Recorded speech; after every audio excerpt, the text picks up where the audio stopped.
Alors l'Assomption, c'est l'enlèvement de la Vierge Marie au ciel. Et tous nous savons bien que la Vierge Marie est la mère de Dieu, la mère de Jésus-Christ. Et c'est sa montée au ciel. Marie reçoit un privilège de Dieu.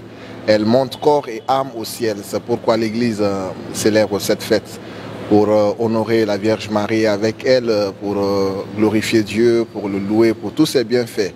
À travers Marie, Dieu se manifeste au genre humain et elle reçoit une grâce particulière. Donc l'enlèvement de Marie au ciel, qu'on appelle Assomption, ou encore la montée au ciel de Marie corps et âme. C'est une grâce particulière qu'elle reçoit de Dieu. Et son origine, nous disons que ça a été défini comme dogme, c'est-à-dire vérité de foi, à partir de 1950 par le pape Pie XII. Et aujourd'hui, l'Église considère comme l'une de ses plus grandes fêtes alors. Marie ayant une place particulière dans la vie de l'Église, en nous référant un peu sur ce que Jésus a été, en nous référant de la vie de son Fils, notre Seigneur Jésus-Christ. Et donc avec Marie, nous cheminons vers la patrie céleste.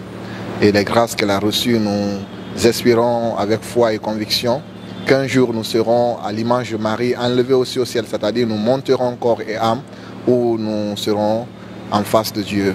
Voilà cet appel que j'ai à lancer à l'endroit de la communauté nationale, c'est-à-dire, comme vous venez de le dire, à l'endroit de tous les fidèles, de tous les chrétiens, mais aussi de tous les sympathisants, de tous ceux qui communient à cette fête et de tous ceux qui s'associent à nous pour célébrer Marie.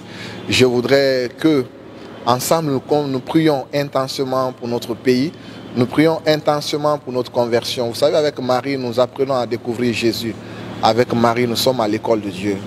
Donc nous devons nous inspirer de ce modèle, un modèle parfait pour nous, un modèle de foi. Marie a été ce modèle d'espérance, de charité. Et c'est ce que nous devons vivre. Et dans les préparatifs, donc il y a un certain engouement, vous trouvez dans les églises, les gens ils sont en train de nettoyer, ils sont en train d'assainir les locaux et disposer tout pour que demain, vraiment nous soyons dans la joie et la joie parfaite. Alors par rapport aux préparatifs de cette fête, que, comme on le dit, que rien ne trouble notre espérance, que rien ne trouble notre être. Nous devons garder les yeux fixés sur le Christ et lui seul.